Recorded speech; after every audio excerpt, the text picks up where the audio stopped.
സുഹറ എന്ന് പറയുന്ന മുസ്ലിം സഹോദരി ഒരുപാട് കാലങ്ങളോളമായി മുസ്ലിം സ്ത്രീകൾക്ക് അവരുടെ കുടുംബത്തിൽ സ്വത്ത് വീതം വെക്കുമ്പോൾ തുല്യമായി കിട്ടാത്തതിൽ അനീതിയാണെന്നും അതിനാൽ അനേകം പ്രതിസന്ധികൾ, വിഷമങ്ങൾ, പ്രയാസങ്ങൾ സാമ്പത്തികമായി അവർ അനുഭവിക്കുന്നുണ്ട് എന്നും ഈ ഒരു ഇസ്ലാമിക നിയമം തുല്യതയില്ലാത്ത, നീതിയില്ലാത്ത നിയമമാണെന്നും അതുകൊണ്ട് ഇന്ത്യൻ നിയമപ്രകാരം ഒരു കുടുംബത്തിലെ ആണിനും പെണ്ണിനും സ്വത്ത് വീതം വെക്കുമ്പോൾ തുല്യമായി വീതിക്കേണ്ട നിയമം കൊണ്ടുവരണമെന്നും അത് മുസ്ലിം സ്ത്രീകളോട് മുസ്ലിങ്ങൾ കാണിക്കുന്ന അവഗണനയ്ക്ക് പകരമാവുമെന്നും പറഞ്ഞ് ഒരുപാട് കാലമായി ഇൻ്റർവ്യൂകൾ, ചാനൽ ചർച്ചകൾ, യൂട്യൂബിലൂടെ ഇൻ്റർവ്യൂ, അങ്ങനെ ഒരു വലിയ സമരമുഖത്താണ് ഒരുപാട് കാലമായിട്ട്.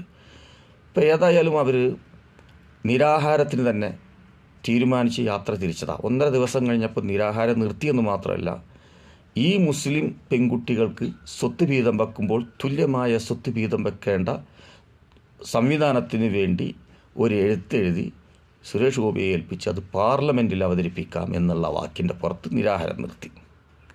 സത്യം പറഞ്ഞ മുസ്ലിം സ്ത്രീകളുടെ സ്വത്ത് സംബന്ധമായ നിയമങ്ങൾ ഇസ്ലാം മതവിശ്വാസികൾ 80% അറിയുന്നവരും പഠിച്ചിരിക്കുന്നവരുമായതുകൊണ്ട് അതിൻ്റെ ഗുണങ്ങളും അങ്ങനെ ഒരു സംവിധാനത്തിൻ്റെ ആവശ്യകതയും വ്യക്തമായി മനസ്സിലാക്കിയ ഈ ഒരു 80% മുസ്ലിം സമൂഹവും സന്തോഷത്തിലാണ്, സംതൃപ്തിയിലാണ്. അവരുടെ സ്ത്രീകൾക്ക് യാതൊരു പ്രയാസവും വിഷമവും ഒന്നുമില്ല.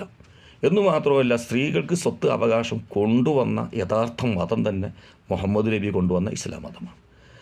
അതിലാണ് സത്യത്തിൽ അവരവരുടെ ബോഡി അതിൻ്റെ പ്രൊട്ടക്റ്റ് ചെയ്തുകൊണ്ട് തുല്യമായ രീതിയിൽ ഏതെല്ലാം അവനവൻ്റെ ശരീരഘടനക്കും ആരോഗ്യത്തിനും ആവശ്യമായ വിധത്തിൽ ഉതകുന്ന വിധത്തിൽ ജോലി ചെയ്യുവാനും പഠിക്കുവാനും ബിസിനസ് ചെയ്യുവാനും സമൂഹത്തിൽ ഇറങ്ങി നടക്കുവാനും പരിപൂർണമായി സ്വാതന്ത്ര്യം നൽകിയ മതം അത് മുസ്ലിം മതം തന്നെയാണ്. സ്വയം പ്രൊട്ടക്ഷനോടൊപ്പം തന്നെ അവനവൻ്റെ ജീവിതത്തെ മുന്നോട്ട് നീക്കുവാൻ, അപകടങ്ങളില്ലാതെ മുന്നോട്ട് നീക്കുവാൻ, മറ്റൊരുത്തൻ്റെ കണ്ണ് തട്ടാതെ, മറ്റൊരുത്തൻ്റെ പീഡനം സഹിക്കാതെ, മറ്റൊരുത്തൻ്റെ വലയിൽ വീഴാതെ അവനവൻ്റെ ജീവിതത്തെ, അവനവൻ്റെ ശരീരത്തെ പ്രൊട്ടക്റ്റ് ചെയ്ത് എല്ലാ കാര്യങ്ങളിലും ഇടപെടുവാനുള്ള അവസരമുണ്ടാക്കിയത് യഥാർത്ഥത്തിൽ ഇസ്ലാം മതം തന്നെയാണ്. വസ്ത്രം ധരിക്കാനുള്ള സ്വാതന്ത്ര്യം കിട്ടിയതും ഇസ്ലാം മതത്തിലാണ്. അങ്ങനെ സന്തോഷിക്കുന്ന ഒരു ഇസ്ലാം മതത്തെയാണ് അനേകം കുറ്റങ്ങളും കുറവുകളും പ്രയാസങ്ങളും അനുഭവിക്കുന്ന മറ്റു മതസ്ഥർ അതെല്ലാം മൂടി വെച്ച് ഇവരെ സ്വതന്ത്രരാക്കാൻ ശ്രമിക്കുന്നത്. ഇതിൻ്റെ പിന്നിൽ എന്താണ് ലോജിക്ക്?